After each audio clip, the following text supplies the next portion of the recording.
presencia aquí, ahora tendría yo necesidad de explicar en qué consiste o en qué va a consistir este acto que, en realidad, no sé en qué va a consistir. Sé una sola cosa. Nos encontramos aquí unos cuantos admiradores de la obra de Juan Carlos Onetti para hablar sobre ella. Y además nos encontramos con él. Juan Carlos es sumamente generoso de su amistad, de su tiempo y de su silencio. No sé, en esta alternativa, cuál es la que va a decidir hoy. Solo sé una cosa. Si alguno de nosotros dice algo suficientemente inconveniente, entonces hablará mucho y bien. Casi yo me atrevería. Vamos a ver ese pito.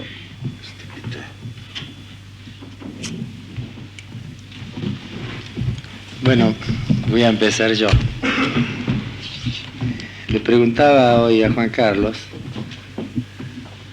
sobre su apellido, porque el abuelo de Onetti es de Gibraltar y se escribía O'' con T e Y.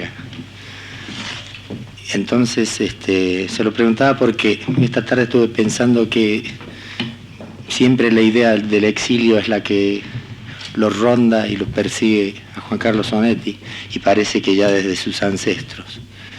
Y le decía también que no solo sus antecesores, sino su propio país es un país exiliado de un país más grande, puesto que por razones históricas Uruguay no pudo integrar Argentina o Sudamérica, ese país con que se soñó durante tanto tiempo. De manera que parece ser que el exilio lo signa. Y leyendo así al azar páginas de Juan Carlos esta tarde, veía que esto se cumplía. Sus personajes llevan un exilio moral permanente, interno y total. Y esto coincide un poco con lo que dijo Onetti hace poco en un artículo publicado en Buenos Aires, unas reflexiones de un exiliado, donde dice que hay dos exilios muy feos, es decir, los peores. Uno es el exilio de los hechos irreversibles, de las situaciones límites que le demuestran a uno que el tiempo también es una mentira. Y el otro exilio, el total el hecho de ser un ser humano y estar en este mundo, del cual también todos vamos a ser exiliados. Es decir, partiendo vamos a ser exiliados de esta tierra para irnos a otro lado cuando nos morimos. De manera que todo esto lo signa. Y yo pensaba, Uruguay es un país exiliado. Los personajes de Onetti llevan un exilio permanente, una soledad moral tremenda. Y me he preguntado el por qué. Perdón, ¿puedo seguir desarrollando o va muy largo esto? Bueno, vale. Cuanto más hable, mejor. Bueno. Entonces yo pensaba que en la obra de Onetti empieza a publicar en el año 40, cuando todas nuestras ilusiones ya se habían desvanecido, ¿no? Europa ya sabemos lo que pasaba, en América triunfaban empezaban los nacionalismos axiales, como los denominó alguien, de manera que la generación de Onetti fue una generación nihilista. Y antes de Onetti en Uruguay y en Argentina, pues había folclore, pues había un enamoramiento del lenguaje, un instrumento perfecto, un Stradivarius que sonaba de mil maravillas, pero que no coincidía con la realidad. Me refiero, por ejemplo, a Lugones. O escritores de Uruguay como Carlos Reiles, que escribía sobre Sevilla, por ejemplo. Es decir, había miedo a afrontar lo que nosotros somos.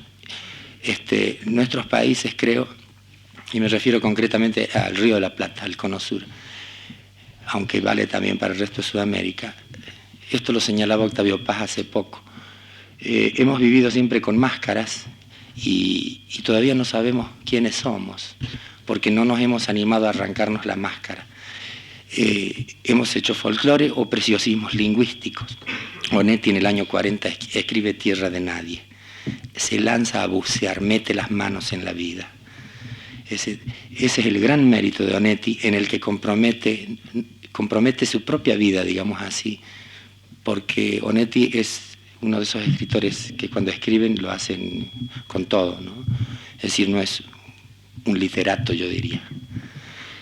Y al publicar Tierra de Nadie da ese gran paso que nos sirvió a todos los que seguíamos su obra y que éramos de otra generación, a ayudarnos a ver nosotros también en nosotros mismos y en nuestros países. Quería decir, Onetti, que empieza a ver el alma nuestra, a ver la cara verdadera que tenemos, se enfrenta con un monstruo posiblemente. Y el resultado es el fracaso de todos sus personajes, que son la soledad y ese exilio permanente, esa soledad moral. ¿Pero por qué? Me decía esta tarde. Bueno, porque nosotros siempre hemos vivido creyendo que éramos una cosa. Y de ahí vienen nuestros desfasajes y nuestros conflictos históricos. Siempre vivimos como queremos ser y no como realmente somos, desde el arranque. Nosotros exterminamos a los indios, primeros exiliados. Después perseguimos a los gauchos. Después marginamos a los inmigrantes y después al hombre masa. O sea que toda la historia que precede a la aparición de Onetti en el mundo es una historia de desarraigo, es una historia de exilio y de no vernos la cara. Onetti ha tenido el valor, creo yo, de mirar para adentro y tratar de arrancar esa máscara, ¿no? Que poco a poco, cuando se repitan más Onettis en el tiempo y más Roberto Arlt, irá cayendo y al final podremos ver qué es lo que realmente somos y esto nos podrá ayudar un poco a solucionar nuestros conflictos. Yo creo que no nos va a ayudar en nada, ¿no? Yo quisiera que nos explicara, Juan Carlos, lo del abuelo Onetti en Gibraltar.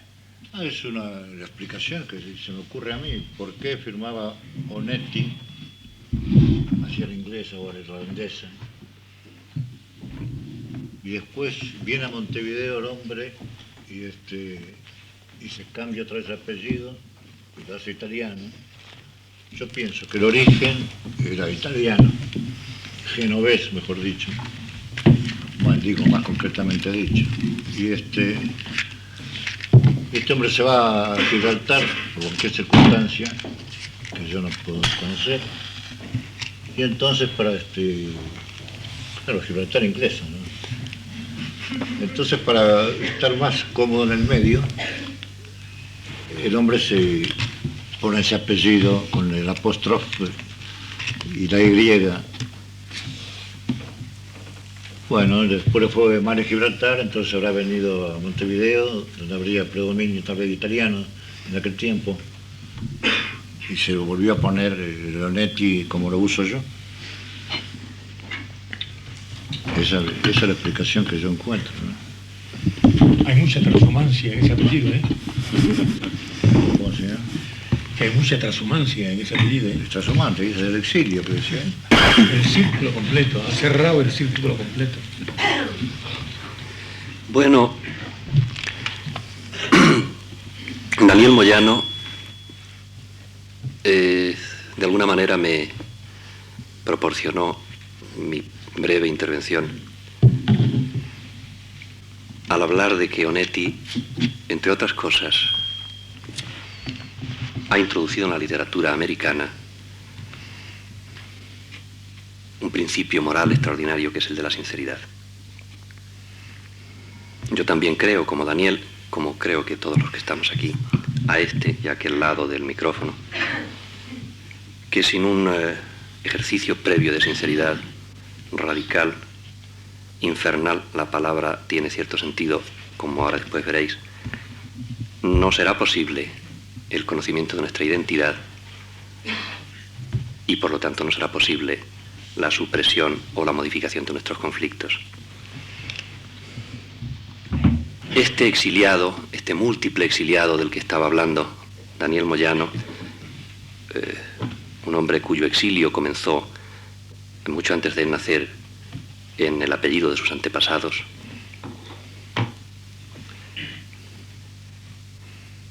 Llegó a España como escritor hace todavía muy pocos años. Uno de los exilios que no ha mencionado, no sé si por delicadeza, Daniel, ha sido un exilio de alguna manera impuesto, yo diría por una conflagración de modas, de olvidos, de omisiones, de indiferencia, no quisiera decir de injusticia. Durante una etapa, por ejemplo, la década de los 60, en España hubo una maravillosa invasión de gran literatura hispanoamericana. Curiosamente, desdichadamente, durante esa etapa no venía con los otros escritores uno que sin embargo era maestro de casi todos ellos, que es Juan Carlos Onetti. Yo recuerdo que conocí a Onetti de una manera conmovedora. Conocí los libros de Onetti de una manera conmovedora. Una madrugada, mi gran amigo Rafael Conte, lector voraz, lector despiadado, me llamó por teléfono, me sacó de la cama en donde estaba leyendo cualquier otro libro y me dijo: Félix, ¿quieres conocer el infierno? Naturalmente le dije que sí. Entonces me dijo: mañana, apenas te levantes, corre a una librería. Acaba de llegar una remesa de ejemplares de un libro que se llama La vida breve, cómprala y léela. En efecto, al abrirse mi día, digo mi día porque yo no me levanto con el sol normalmente, soy bastante respetuoso y le dejo al sol que salga primero. Y como quiera que, aunque no tengo nada contra la gloria, ni siquiera contra el purgatorio, y más bien tengo cierta preferencia por lo infernal, me fui a buscar el libro y lo leí. Entonces leí ese libro y después, inmediatamente después, todos los demás que entonces habían publicado de Juan Carlos Onetti. En efecto, me di cuenta de que Rafael Conte no me había mentido. Ni siquiera había usado una metáfora. Ese libro y en general la literatura de Onetti es también, entre otras muchas cosas, el infierno. Yo creo que lo que quería decirme Conte, lo que yo corroboré después, es que en los libros de Onetti el infierno consistía en la actividad constante, inquieta, incesante, infinita de la sinceridad. Es cierto que vivir en la sinceridad es vagamente infernal. Os recuerdo que cada vez que he mencionado la palabra infierno lo he hecho como un elogio. Creo que Onetti, una de las cosas que nos enseña es precisamente ese ya antiguo ejercicio de los verdaderos artistas, el fanatismo por la sinceridad. Comprobé en las inmediatas lecturas de sus libros que en efecto Onetti había estado siendo olvidado, por lo menos aquí en España, durante bastante tiempo. Puedo contar, aunque sin denunciar el hecho concreto o el responsable, que uno de los libros lo encontré en una biblioteca sin que sus hojas estuvieran abiertas.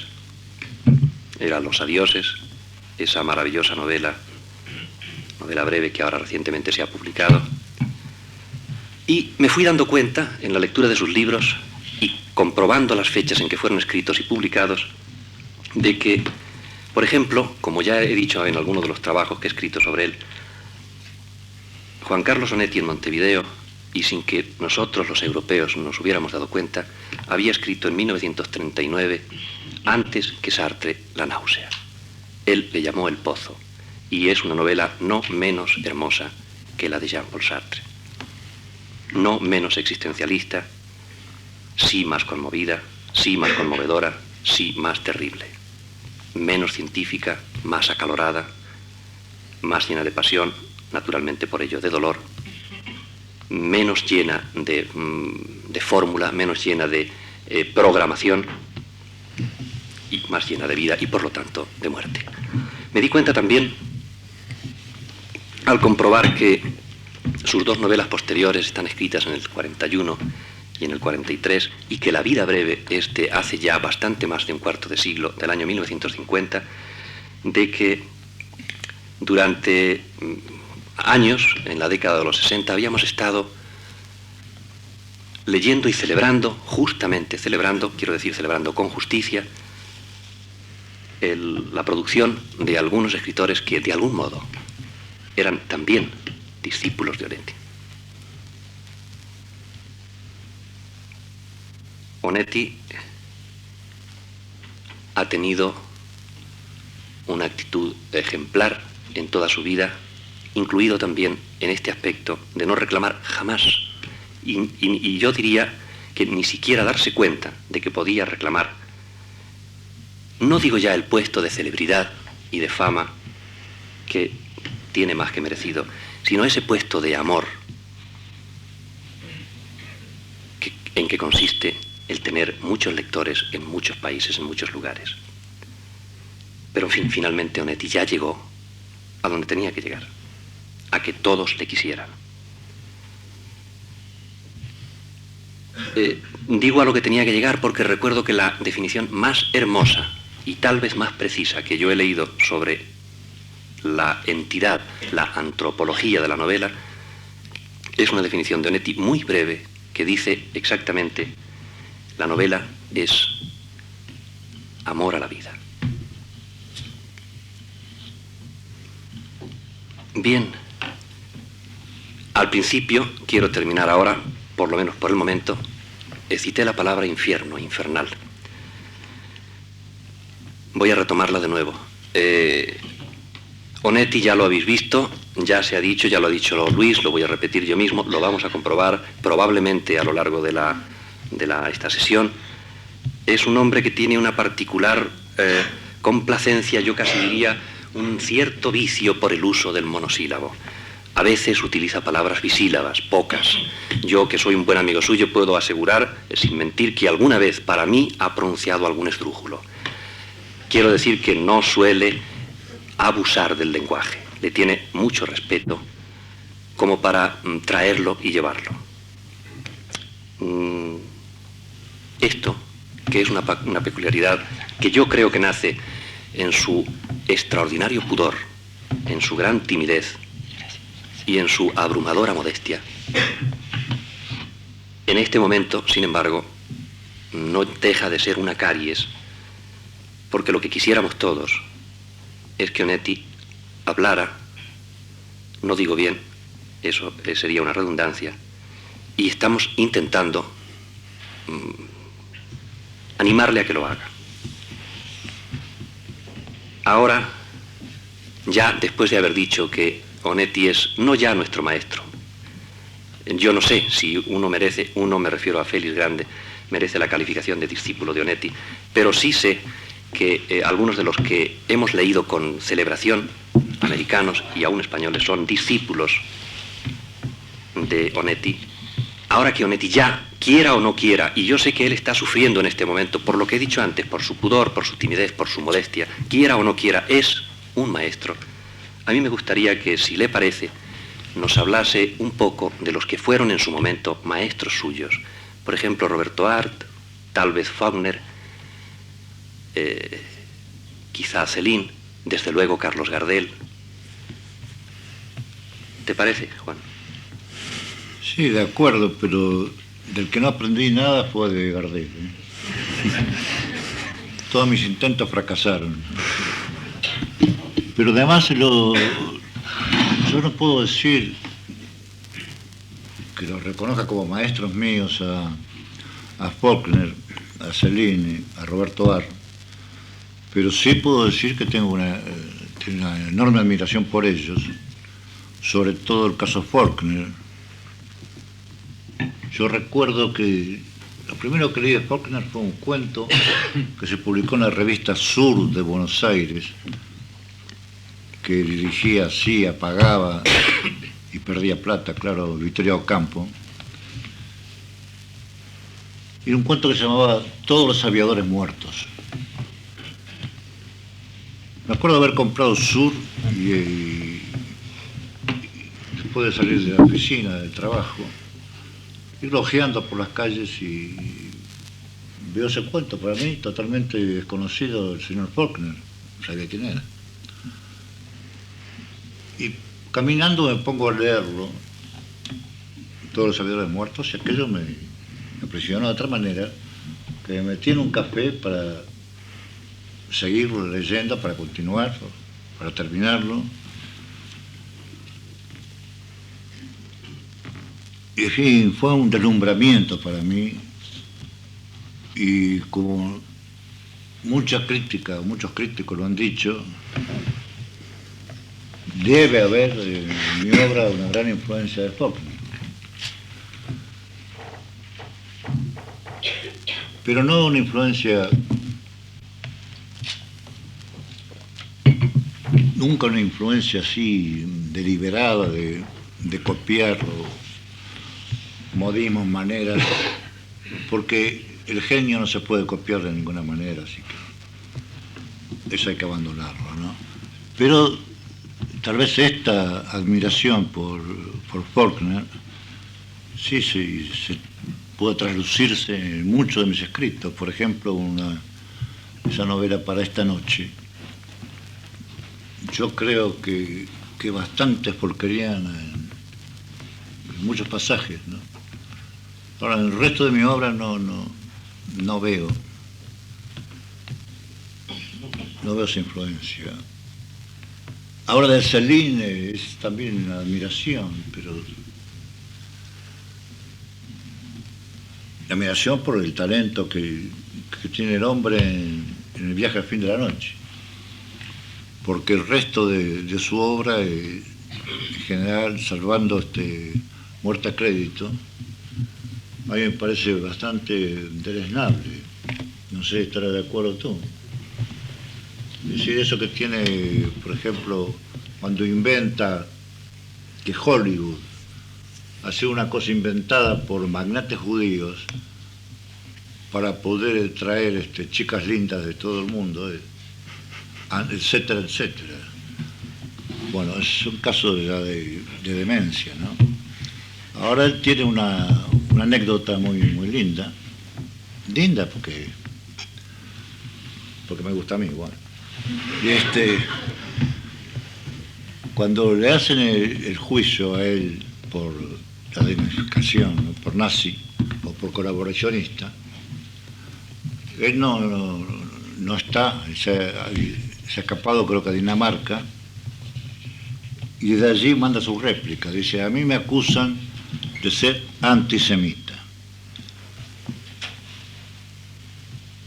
Dice: en el año tal, Otto Abetz, que era embajador de Hitler, en fin, en la Francia ocupada, me ofreció el puesto de encargado de los problemas judíos en Francia. Yo me negué a aceptarlo. Si lo hubiera aceptado, no quedaba un solo judío vivo en Francia. Eso para demostrar que no era antisemita. Bueno, es gracioso. Es humor negro, pero en fin. Y no sé qué otra más. Roberto Arlt, yo recuerdo haber leído en alguno de tus textos, ahora no recuerdo en cuál, una anécdota conmovedora de Roberto Arlt que tú reproducías cuando él estaba enfermo, y además lo que me gustaría es que, confesases públicamente, no digo ya tu deuda con Roberto Arlt, si es que lo hubiera, sino tu amor por él. Aquí estamos entre amigos y las debilidades del corazón se entienden. Sí, era una relación personal, pero no sé a qué anécdota te refieres. Sí, cuando subía las escaleras. Eso sí era una locura. El hombre estaba enfermo del corazón. Trabajaba en un diario que se llamaba El Mundo y tenía 10 pisos. En el 10º piso estaba el consultorio médico. Entonces los médicos la vida Dicho el hombre, le había mostrado placas además, le había mostrado el electrocardiograma, ¿sí? Que estaba enfermo del corazón. Entonces, un día Roberto Arce sube corriendo los 10 pisos por la escalera hasta llegar allá y le dice: decime, animal, yo estoy enfermo del corazón, se me acabo de correr de 10 pisos y no me pasó nada. ¿Me morí? No me morí. Bueno, entonces ¿qué sos vos? ¿Sabes nada? Bueno, después me acuerdo que se fue a Chile, manda cartas de Chile diciendo que estaba muy aliviado del corazón, y eso lo atribuye a que en Chile en el pan no se le ponía ese fermento que no sé cómo se llama. Levadura. Sí, levadura.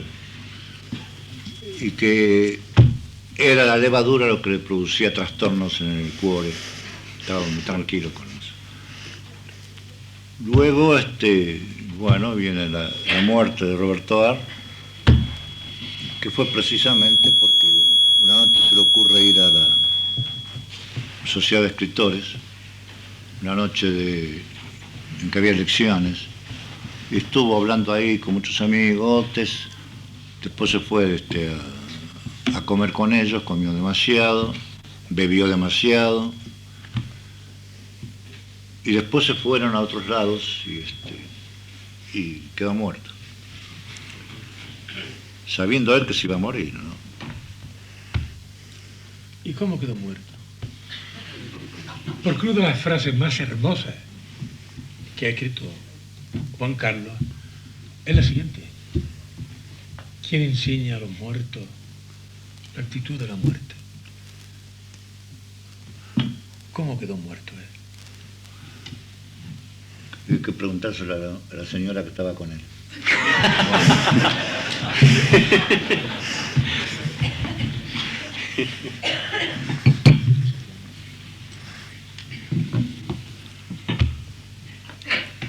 Bien. Es curioso que en cuestión de influencias, hablando de influencias, yo no veo en Onetti ninguna influencia clara, exacta. Se habla de Faulkner, pero no creo que haya tal influencia. Yo tengo dos admiraciones en la literatura hispanoamericana, que son Borges y Onetti, o Onetti y Borges. Explicaré brevemente por qué Borges y luego ya más detenidamente por qué Onetti. Parte de mi vida, más de la mitad de mi vida, ha sucedido en Francia.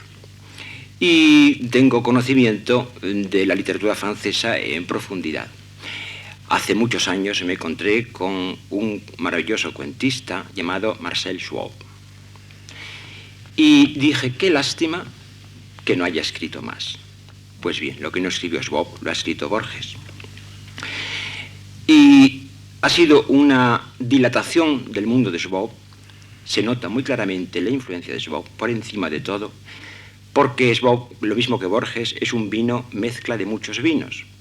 Entonces, aquí sí que encuentro una influencia clara de todo lo que Schwab o Borges han ido leyendo. En el caso de Onetti es todo lo contrario. En Onetti yo encuentro eso que podríamos llamar uno de los más importantes maestros crueles.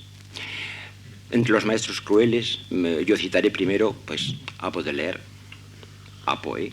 Tengo aquí quizá algún otro más. A Kafka, indudablemente. Tenemos incluso un filósofo cruel como Georges Bataille. Pues bien, aún tenemos quizá otro más quizá un poquito menos cruel, pero muy interesante, que es Pirandello. Y otro quizá un poquito menos cruel todavía, pero también cruel, que es Chekhov. Pues bien, quien les habla es un dramaturgo que es un gran lector de cuentos, porque de un cuento se puede muy bien extraer una comedia, mucho mejor que de una novela. Me extraña mucho que Onetti no haya tenido alguna veleidad teatral, porque así como Chekhov y así como Pirandello, maravillosos cuentistas, han sido extraordinarios dramaturgos, estoy seguro que Onetti hubiera podido ser un grandísimo, importantísimo dramaturgo. Sus cuentos, muchos de ellos, son auténticas tragedias o comedias crueles. En este momento yo recuerdo uno, el que parece quizá menos teatralizable, que sin embargo, por su relectura reciente, me ha dejado una terrible impresión. Es El infierno tan temido. Uno de los cuentos en donde realmente, por no poderse ver lo que al protagonista le envía una mujer, que es una fotografía pornográfica, es por lo que realmente se crea un estado determinado de ansiedad en el público, hasta la muerte del protagonista, que es absolutamente teatral. ¿Por qué un cuento es más teatral que una novela? Es fácil. La anécdota es intensa, es corta y se puede desarrollar mucho mejor que con los meandros que una novela tiene. Realmente no creo que La guerra y paz de Tolstoy se pueda convertir en una comedia.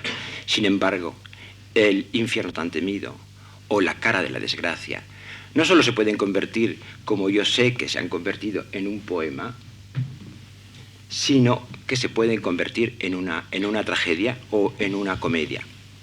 Yo quisiera preguntar a Onetti, ¿por qué los cuentistas creen que deben ensanchar su mundo, dilatarlo, por medio de la novela, y no sienten más a menudo, cuando son cuentistas de la calidad extraordinaria de él, un gran maestro cruel, por qué no degeneran en dramaturgos? Eso es muy fácil de contestar porque yo lo he intentado. Y he escrito, por ejemplo, debo haber escrito un primer acto de una obra. Y bueno, lo dejé, después lo fui a revisar y hice un cálculo. Había, por cada unidad, digamos, de diálogo, había 9 unidades de acotaciones. Así que aquello era pura prosa, era una novela nomás. Así que renuncié a mi carrera teatral con mucho dolor. Pero eso es magnífico. Yo creo que un teatro de acotaciones es lo que estamos necesitando. Sí, pero las acotaciones serían menos para un palabras lector, y más son acotaciones. para un lector o para el director. No, porque al director no quiero obligarlo a seguir mis acotaciones. No, el director debe tener, entiendo yo, total libertad. Pero claro, yo tenía que describir, bueno, fulana dice buenas noches, pero tengo que ponerle enseguida, fulana entra con cara trágica, se camina hasta tal lado, levanta el teléfono, se mueve, sí.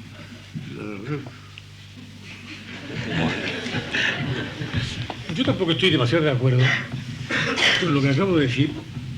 Nieva. Según él, Juan Carlos Onetti sería uno de nuestros grandes escritores crueles. Yo creo literalmente lo contrario. Yo diría, Juan Carlos Onetti es literalmente uno de nuestros grandes escritores piadosos. Tiene piedad por todo. Tiene piedad por la llaga. Tiene piedad por el desistimiento de la vida. Tiene piedad por ese mundo deshaciéndose que mira en torno suyo. Sabe que una de las formas radicales de vivir es desistir de algo. Que ser hombre es estar siempre desistiendo de algo. Y justamente una de las contradicciones que hace un momento en nuestro despacho estábamos hablando, yo siempre considero que mi despacho es de Juan Carlos Onetti y me siento todas las mañanas en mi sillón con reverencia por ello, tengo que decir, es un secreto que nunca tendrá yo. Estamos hablando sobre un maravilloso cuento de Roberto Arp. Y yo le dije, para mí su mejor cuento es La Fiera. Y él, palabra de honor, no se estoy engañando, se levantó y me abrazó. Me bastó decirlo. Pues bien, ese cuento era fiera. Es un cuento cruel. Es un cuento despiadado. Es un cuento en que cada uno de los macoros, de los homosexuales, el negro, el betunero, todas las personas quieren ser peores de lo que son. Quieren llegar a ser lo que son.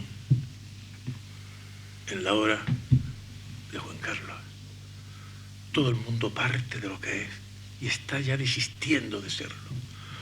La historia del Larsen, la historia del maravilloso Larsen, es una historia de muy distintos desistimientos. La primera, como todos recordáis, en Junta Cadáveres, la segunda en las... Sí, lo que creo yo, por lo menos que me sucede a mí, es que no podría escribir sobre un personaje si no siento algo de amor por él. Y si no puedo sentir amor por él, siento piedad. Y ahora le voy a pasar la pelota al joven Umbral, porque eso mismo ocurre en un libro de él que se llama Giocondo, que hay personajes que se puede decir, de acuerdo con la moral corriente, que son totalmente despreciables, y sin embargo, si tú los has puesto, es porque tienes piedad por ellos, te dan lástima. Tú no te burlas de ellos en ningún momento. Esa es la impresión. Ahora no vale que me contesten moviendo la cabeza, porque entonces yo hago lo mismo y... Está claro que Juan Carlos Sonetti quiere hacerme trabajar esta noche, porque ya me ha dicho antes en un susurro que si yo no intervenía o qué. Yo descubrí a Onetti hace unos 10 años cuando en una colección, creo que de Alianza Popular, no exactamente en Alianza, pero en una colección filial, se publicó, perdón, Alianza Editorial, se publicó Junta Cadáveres. Descubrí a Onetti como se suele descubrir a los autores de adelante hacia atrás, es decir, que Junta Cadáveres era en aquel momento su último libro y fue el primero que yo leí. Me deslumbró, me apasionó, me enriqueció muchísimo y decidí conocer a este señor profundamente. Entonces fui leyendo todos sus otros libros, sus cuentos, sus novelas, Para una tumba sin nombre, La vida breve, El astillero, etcétera, etcétera, El pozo, todo lo que pude encontrar, porque además resultó que un amigo mío vallisoletano, Luis Alfonso Díez, profesor de literatura en Canadá por entonces, era un apasionado de Onetti y él me proveía desde Canadá de lo que yo no podía conseguir en España.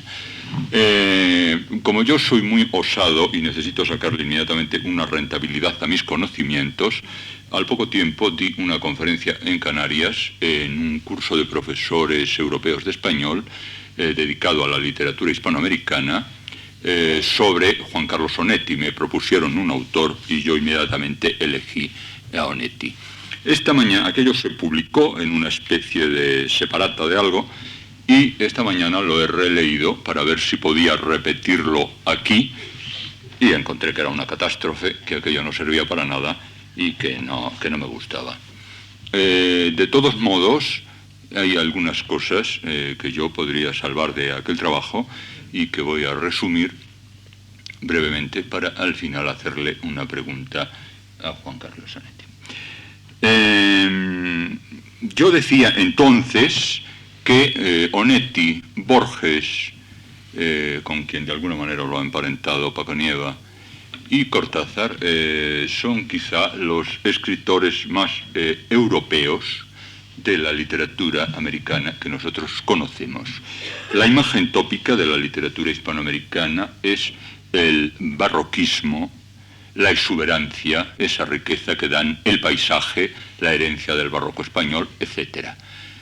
Bien, tanto Borges como Onetti son dos exquisitos dandis de la literatura que nunca se dejan llevar por esa exuberancia de García Márquez o de Pablo Neruda, que a mí me apasiona por otra parte y de la que me siento muy cerca, sino que practican una contención realmente asombrosa y admirable, y que en Juan Carlos se manifiesta, yo creo que incluso en su persona.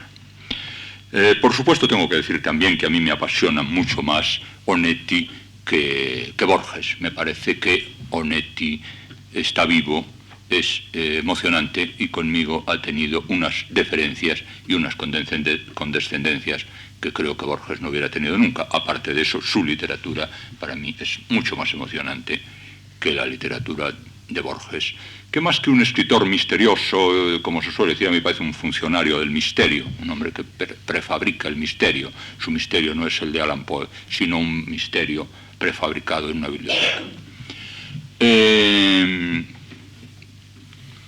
Yo creo que en Juan Carlos Onetti luchan dos tendencias muy claras de la literatura universal. Una es efectivamente la influencia anglosajona, quizá concretada en Faulkner, como se ha dicho aquí, y que él ha rechazado, y estoy de acuerdo con él en que esa influencia no es tan grande, ni mucho menos. Y otra, la influencia latina de su apellido, cuyo origen también se ha debatido aquí. Su apellido, bien portugués o bien italiano, parece ser un apellido latino. Entonces, la literatura anglosajona es una literatura que ha practicado por encima de todo, sobre todo en los autores que hoy nos influyen y nos interesan, ha impuesto sobre todo, se ha preocupado sobre todo por la técnica. El caso de Faulkner es un caso máximo, por la técnica, por el ascetismo en la narración. Yo creo que esto tiene un fondo moral, incluso puritano, incluso calvinista. Para mí, el tono duro, difícil, sin concesiones al lector, de la literatura de Henry James o de otros autores representativos de la literatura anglosajona, quizá nazca de esa necesidad puritana de que la literatura no sea el reino de la libertad, del goce, de que la literatura no sea un hedonismo, no sea una felicidad, no sea una sensualidad, sino que sea algo que se crea con trabajo, con dificultad, y que se lee con dificultad. De modo que muchos autores americanos que escriben en inglés y muchos autores ingleses nos ocultan datos, como es el caso de Faulkner, nos van dando pistas, etcétera, para hacernos trabajar y para que aquello siempre sea un ejercicio árido de lectura y no un deleite. No en vano, la literatura, la novela policíaca es ante todo una creación anglosajona. Yo creo que, puestos a jugar con el lector y a engañar al lector y a suministrarle falsas pistas y a dejarle pistas al desgaire como perdidas para que las cace, creo que los autores de novelas policíacas son muy superiores a Faulkner y a cualquiera de los escritores que así trabajan. De modo que a mí esto, con toda la admiración que me despierta, no me interesa demasiado. A mí me apasionan dos escritores en inglés que vienen a romper las recias estructuras de la novela anglosajona, y que son Henry Miller y Virginia Woolf. Henry Miller destruye absolutamente la técnica de la novela, escribe en libertad, convierte sus libros en el reino de la libertad, va por donde quiere, es libre dentro de sus libros, ya que descubre que no puede ser libre en la sociedad americana. Virginia Woolf, casi por los mismos años, también descubre que no puede ser libre dentro de la sociedad victoriana, digamos, en que vive, y entonces es absolutamente libre dentro de sus libros y rompe, por otra parte, al mismo tiempo que Joyce. Ella lo dice, seguramente el señor Joyce está haciendo lo mismo que yo, pero mucho mejor que yo, decía la pobre mujer, digamos. Entonces, Virginia Woolf rompe absolutamente con aquellas normas y hace la novela poemática, la novela llena de belleza sensual, donde la técnica queda ya muy superada por la emoción y por el lirismo. Bien, Juan Carlos Onetti evidentemente tiene una influencia anglosajona en cuanto a la construcción rigurosa y muchas veces policíaca, ¿por qué no?, de sus novelas. Pero, como digo, Juan Carlos Onetti es un lugar de encuentros, un lugar de literaturas, donde aparece también la vena o la veta latina, lírica, retórica a veces. Entonces la abundancia del lenguaje le traiciona. Se ha dicho aquí, y es verdad, que Onetti, como amigo, es hombre de pocas palabras. Yo tampoco lo creo mucho. Creo que a estos grandes silenciosos es fácil hacerles hablar. Yo he conocido otros que son incluso famosos por sus silencios en la literatura española, como Gerardo Diego, etc. Yo creo que aquello que decía Kierkegaard, nadie resiste a la gran interrogación del silencio. Ante un silencioso no hay más que esperar, escucharle, y acaba hablando mucho. Pero bueno, aunque Onetti sea silencioso en la conversación, es exuberante de palabras en sus libros, exuberante siempre dentro, como he dicho, de los límites de contención, de elegancia que le diferencian de la barroca, de la barroquísima literatura, de la novela y de la poesía hispanoamericanas. Estas dos fuerzas luchan, conviven en casi todos sus libros en un equilibrio prodigioso. Hay momentos en que parece que un libro de Onetti se va a desbordar por el lenguaje, por el lirismo, pero inmediatamente aquello queda sometido a la estructura interior de la novela, que siempre es muy cerebral, muy aritmética y, en definitiva, muy anglosajona. Este equilibrio me parece que es lo más admirable de Onetti, aparte, naturalmente, que se da por supuesto que Onetti es un escritor, un narrador absolutamente genial, que su concepción del tiempo, del hombre, del espacio, son originales, personales, geniales. Aparte de eso, como profesional, me interesa este asombroso equilibrio que él ha conseguido entre la emoción o el lirismo latino, por decirlo de una manera burda y rápida, y el tecnicismo exagerado de la novela, de la narrativa anglosajona. Esto, por ejemplo, en Borges no ocurre. En Borges casi nunca hay emoción. En Borges, en cambio, hay ironía, una ironía de primer orden, absolutamente celestial, que quizá es lo que compensa la falta de emoción que sí existía, en cambio, en sus primeros libros, Evaristo Carriego, etc. Hay otro sentimiento muy europeo que Onetti aporta a la literatura hispanoamericana, que es el desencanto, el escepticismo, el spleen. América no es así. América no es escéptica. La América del Norte, la América del Sur son, perdonen ustedes el tópico, pueblos nuevos, pueblos fogosos, a veces desesperados, a veces entusiastas, pero este viejo sentimiento europeo, que podríamos encarnar, por citar otro nombre que se ha citado aquí, el de Baudelaire, este viejo sentimiento europeo del desencanto, del cansancio histórico, no es frecuente encontrarlo en un escritor americano. Y este es el sentimiento más punzante de toda la obra de Onetti, lo cual me hace considerarle, insisto, un escritor muy europeo. Naturalmente, con esto no estoy haciendo ninguna clase de nacionalismos o de europeísmos, ni estoy tratando de situarle, de ubicarle, diría él, en el mercado común. Pero es un escritor muy europeo porque aporta eso que Baudelaire llamó spleen, y que es un elegante cansancio de vivir, un escepticismo que no grita, que no se desgarra, y que no es frecuente encontrar en los escritores americanos. Él ha rechazado aquí, y me parece muy bien que lo haya hecho, la abrumadora influencia de Faulkner. Yo creo que efectivamente no es tanta, y sobre todo me interesa salvar un libro que para mí es el libro más importante de Onetti, un libro que a mí me tuvo paralizado durante mucho tiempo, que es El astillero, y que me parece su mejor libro.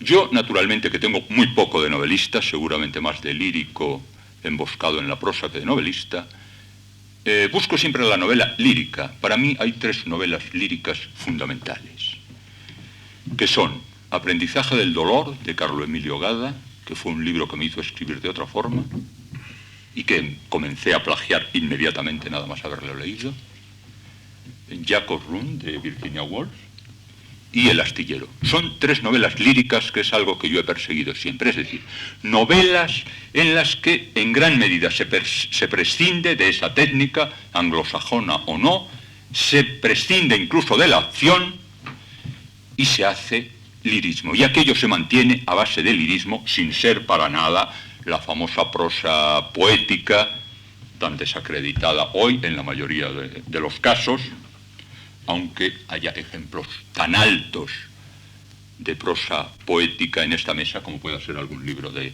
Luis Rosales. Decía Dalí del romance sonámbulo de García Lorca que parece que tiene argumento, pero no lo tiene. Eso pasa con los libros de Onetti, sobre todo con El astillero, y con estas otras novelas líricas, sobre todo con La habitación de Jacob, de Virginia Woolf, que parece que tiene argumento, pero no lo tiene. Eso que yo busco en la novela, nadie me lo ha dado en castellano, como Onetti con El astillero. El mantener unos seres, una acción que no es acción, un clima, sobre todo, prodigiosamente creado, en un estatismo absoluto, porque lo que pasa no pasa, y porque aquello es un poema en el que al final no sabemos si ha ocurrido algo o no ha ocurrido nada. Entonces, partiendo de mi entusiasmo por El astillero y para hacer hablar un poco a Onetti, que es de lo que se trataba esta tarde, yo quisiera decirle quisiera preguntarle si en sus proyectos de trabajo futuro no cuenta el prescindir alguna vez de esa prodigiosa técnica, no sé si heredada o autoinventada, por la que se rigen sus libros, y lanzarse a una nueva aventura como El astillero, o aún más lejos, hoy que además parece que la literatura va en esa dirección, hacer un libro donde su palabra poética, de una calidad igualable a la de los grandes poetas en verso de América, su palabra poética sea el discurso mismo y único, como se dice hoy, y donde no tengamos por qué seguir una trama más o menos inventada. Sí, yo estoy ahora terminando una novela. Mira, tengo que terminar porque me faltarán 2 o 3 capítulos y nada más. Yo cometí el error de escribir el último capítulo. Y entonces ya sé, todos los personajes están muertos, todos está listo. Sí, está listo, sí. Y entonces, bueno, por eso psicológicamente hay algo que me rechaza al escribirlo. Pero simultáneamente con eso hay una novela que se me presenta a veces que no, en mi insomnio viene, y es algo muy parecido a lo que tú estás diciendo. Yo no voy a decir en qué consiste, porque estoy un poco cansado de que me roben ideas, ¿no? Y ese sería una novela, tal vez sí, en que no te impactaría para nada el argumento. Bueno, no, de eso no puedo hablar más. Que no lo voy a escribir, Juan Carlos, cuéntalo. No te lo voy a robar, cuéntalo. Ay, mire todos los que hay acá. No me arriesgo, ¿no? Ya me ocurrió una vez y no quiero que me ocurra otra vez. Pues entonces yo voy a decir lo que no dice Juan Carlos Onetti. Voy a hacer una pequeña confesión y a decir una anécdota. Un día tuve una mala ocurrencia. Debo decir que yo suelo tener muy malas ocurrencias. se me ocurrió que en un homenaje a Onetti podríamos los poetas interpretar su obra, es decir, hacer un poema sobre uno de sus cuentos. Y efectivamente lo hice. Aquí está. El cuento es una maravilla. Ha sido aludido anteriormente por Paco Nieva. La cara de la desgracia y el infierno tan temido son dos cuentos. Otro diría dos joyas. Yo digo, son dos cuentos. Y yo, sobre ese gran cuento, hice una experiencia. Esa experiencia me llevó a la siguiente conclusión. Igual que todos los nacidos en Montevideo suelen decir que los mejores argentinos son los uruguayos, yo me he convencido de que los mejores versos de mi poema son los de Onetti. Y para demostrarlo, voy a leerlos. Hay dos momentos cruciales en este cuento. Uno, el encuentro a través de la playa con la chica. Y otro, y el arranque de la conversación. Yo le llamaría a eso el encuentro absoluto. Porque es al mismo tiempo encuentro, plenitud y despedida. Y hay otro momento, que es cuando, después de muerta la protagonista, el policía coge al protagonista de la manga y le enseña el rostro y le dice, mire ahí. Son los dos grandes momentos del cuento. Yo los describo así. Le encontré en el deslinde de la playa, cuando la noche comenzaba a cerrarse como un párpado sobre el mundo. Iba vestida con pantalones muy ajustados y una chaqueta de marinero, y empujaba sus 15 años hacia las olas, su desamparo juvenil, su bicicleta, su cuerpo, su rescate.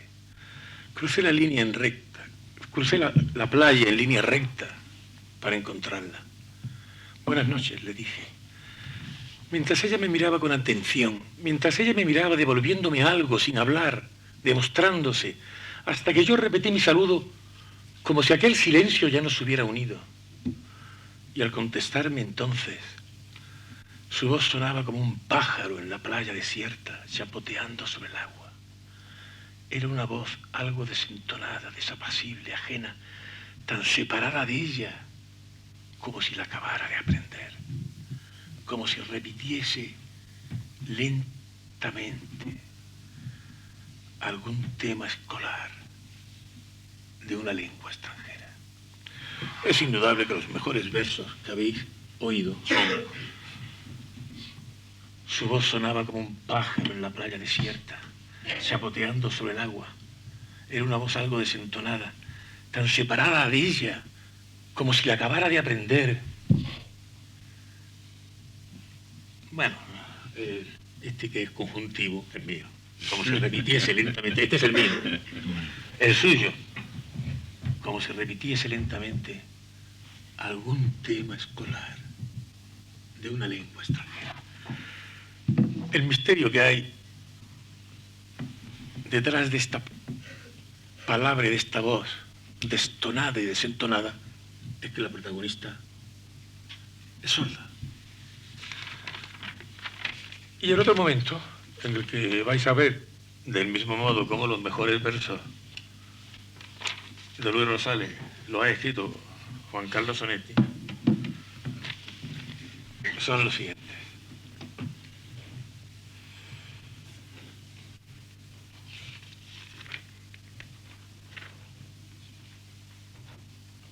Nunca podré saber por qué razón, al ver aquella forma oculta y estirada, tuve este pensamiento: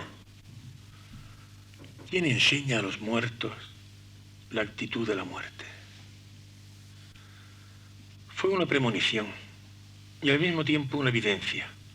Allí estaba esa dignidad, esa forma severa que tan solo se aprende al morir, cuando en aquel instante el hombre a rayas estiró el brazo bruscamente y destapó la cara a la muchacha retirando la lona.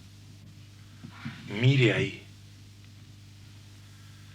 No tenía que pedírmelo, porque yo estaba ya tan quieto, tan estatuto, que no podía cerrar los ojos y la miraba desangrándome. Fui viendo que su cara estaba torcida, hacia atrás, distorsionada, y parecía que la cabeza, con manchas rojas en el cuello, iba a rodar, desprendida, de un momento a otro. Si alguien hablaba fuerte,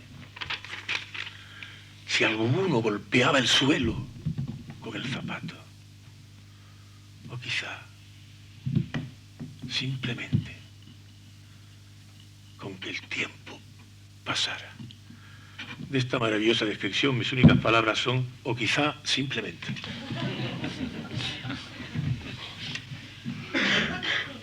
Creo que es hora de irse, ¿no? Creo que es hora de dejar en paz a esta gente. Bueno, pues despide, ¿no? Deben tener apetito ya.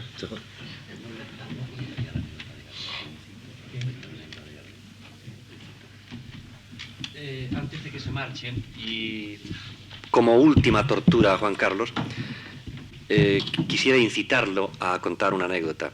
Antes le daré un poco de calor a esta incitación contando yo personalmente que el día que yo lo conocí, yo había ido a Argentina con Paquita a hacer un viaje a casa de unos amigos en La Rioja, entre ellos Daniel Moyano. Luego bajamos a Buenos Aires, donde yo toqué la guitarra y yo tengo mucha cara y hasta he tocado la guitarra en público. Y entonces uno de los motivos fundamentales de aquel viaje, tal vez el motivo fundamental conscientemente y desde luego inconscientemente, era el de conocer a Onetti, al cual yo había conocido por carta y antes en sus libros. De modo que cuando estuve en Buenos Aires tomé un avioncito y me fui a Montevideo. Llegué de noche, estaba con Dolly, su mujer que está allí, y con Guido Castillo y Álvaro Castillo, dos grandes amigos suyos. Estaban en la casa de Onetti entonces, yo no sé cómo estar ahora después de tanto exilio y de tanto silencio y tanta distancia y tanto abandono. Era una casa discreta, silenciosa, pobre desde luego, un ascensor que parecía medianamente amenazador, y una carta en la que había, entre otras cosas, muchas fotografías en las paredes, fotografías de los periódicos. Por ejemplo, allí encontré bastantes fotos de Dostoyevsky, de Faulkner, una foto de una mujer bellísima que resultó ser hija suya. Y bueno, me enamoré naturalmente de la casa de Onetti. Me dieron a comer una especie de sopa de pescado y de almejas exquisita, que estaba muy rica. Me subieron no sé de dónde una guitarra, con la cual estuve tocando un poco la guitarra y diciéndole a Onetti coplas de esas coplas estremecedoras que algunas veces se han escrito en la tradición gitano-andaluza. Y de pronto había que oírlo. Yo me di cuenta de que A las 11. a las 11. Yo me di cuenta de que aquella orden de Onetti tenía algo casi de algo más allá de la admiración, algo más allá de la gratitud, era algo ya medio religioso. Dicho esto, con lo cual lo que yo trataba de una manera así, diría literaria y técnicamente, era distraer un poco el súbito terror de Onetti cuando me ha empezado a oír hablar. Dicho esto, ahora sí le invito a que nos cuente. Él es un gran narrador y es capaz de contar de la manera más natural una anécdota que me parece una anécdota que tiene que ver naturalmente con Carlos Gardel y que me parece que es, además de muy graciosa, muy emocionante. Y con esa anécdota quizás se podría despedir, si él le parece conveniente. Vamos, la de la fuente. No sé, querido, te juro. Otra más fuerte. ¿Sabe qué se llamaba? ¿Eh?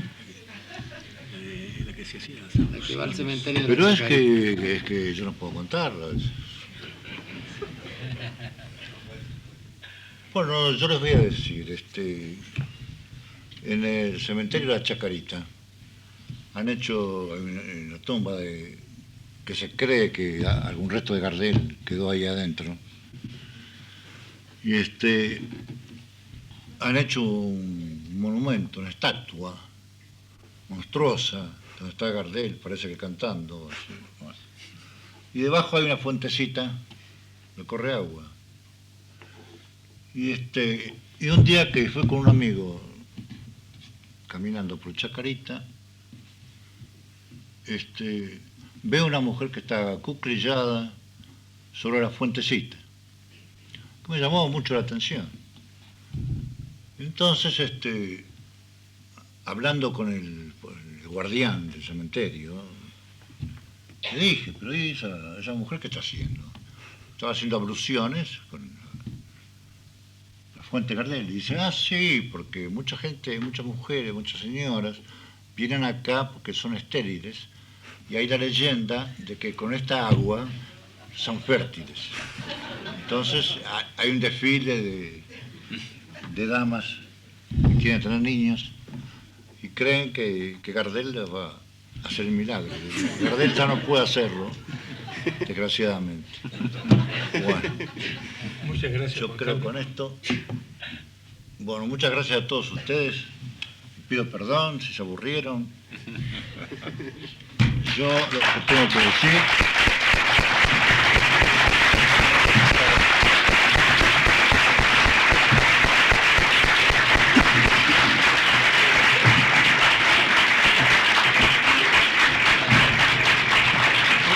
Ahí está lo Bastante, Ahí está lo